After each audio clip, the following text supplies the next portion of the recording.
ಕ್ಷುಲ್ಲಕ ಕಾರಣಕ್ಕೆ ಎನ್ಎಸ್ಯುಐ ಜಿಲ್ಲಾ ನಾಯಕ ಶರತ್ ಕುಂದರ್ ಮೇಲೆ ನಡೆದಂತಹ ಹಲ್ಲೆ ಪ್ರಕರಣಕ್ಕೆ ಸಂಬಂಧಿಸಿ ಉಡುಪಿ ನಗರ ಪೊಲೀಸರು 5 ಆರೋಪಿಗಳನ್ನು ಬಂಧಿಸಿದ್ದಾರೆ.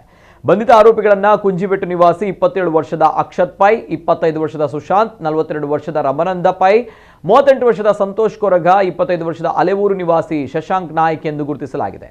ಜನವರಿ 30ರಂದು ರಾತ್ರಿ 9 ಗಂಟೆ ಸುಮಾರಿಗೆ ಚಿಟ್ಟಾಡಿ ಬೈಲೂರು ಬಡಗಬೆಟ್ಟು ನಿವಾಸಿ ಶರತ್ ಕುಂದರ್ ಅವರು ತಮ್ಮ ಸ್ನೇಹಿತನ ಕಾರಿನಲ್ಲಿ ಮಣಿಪಾಲದ ಹೋಟೆಲ್ ಒಂದರಲ್ಲಿ ಊಟಕ್ಕೆ ತೆರಳಿದರು. ಅಲ್ಲಿ ಅಕ್ಷತ್ ಪೈ, ಶಶಾಂಕ್ ಹಾಗೂ ಉಡುಪಿಯ ಜನರಲ್ ಸ್ಟೋರ್ ಒಂದರ ಮಾಲಕರ ಮಗನೊಂದಿಗೆ ಸಣ್ಣ ವಿಚಾರಕ್ಕೆ ಸಂಬಂಧಿಸಿ ಬಾಯಿ ಮಾತಿನ ಗಲಾಟೆ ನಡೆದಿದೆ. ನಂತರ ಶರತ್ ಕುಂದರ್ ಮನೆಗೆ ವಾಪಸ್ ಆಗ್ತಾ ಇದ್ದಾಗ ಕಲ್ಸಂಕ ಬಳಿ ತಲುಪುವ ಸಂದರ್ಭ ಅಕ್ಷತ್ ಪೈ ಕರೆ ಮಾಡಿ ಹೋಟೆಲ್ನ ಗಲಾಟೆ ವಿಚಾರವಾಗಿ ಮಾತನಾಡಲು ಪಿಪಿಸಿ ಕ್ರಾಸ್ ಬಳಿ ನಿಲ್ಲುವಂತೆ ತಿಳಿಸಿದ್ದಾನೆ.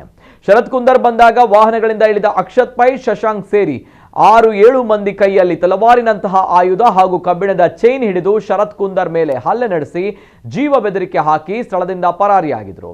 ಇನ್ನು ಗಾಯಾಳುವನ್ನ ಹೈಟೆಕ್ ಆಸ್ಪತ್ರೆಗೆ ದಾಖಲಿಸಿ ಚಿಕಿತ್ಸೆ ನೀಡಲಾಗಿದೆ. ಈ ಕುರಿತು ಉಡುಪಿ ನಗರ ಪೊಲೀಸ್ ಠಾಣೆಯಲ್ಲಿ ಪ್ರಕರಣ ದಾಖಲಿಸಲಾಗಿತ್ತು. ಆರೋಪಿಗಳು ಕೃತ್ಯಕ್ಕೆ ಬಳಸಿದ್ದ ಹ್ಯುಂಡೈ ಅವೆನ್ಯೂ ಕಾರು ಹಾಗೂ 2 ಮೊಬೈಲ್ಗಳನ್ನು ಪೊಲೀಸರು ವಶಪಡಿಸಿಕೊಂಡಿದ್ದಾರೆ. ಬಂಧಿತ ಆರೋಪಿಗಳನ್ನು ನ್ಯಾಯಾಲಯಕ್ಕೆ ಹಾಜರುಪಡಿಸಲಾಗುವುದು ಎಂದು ಪೊಲೀಸರು ತಿಳಿಸಿದ್ದಾರೆ.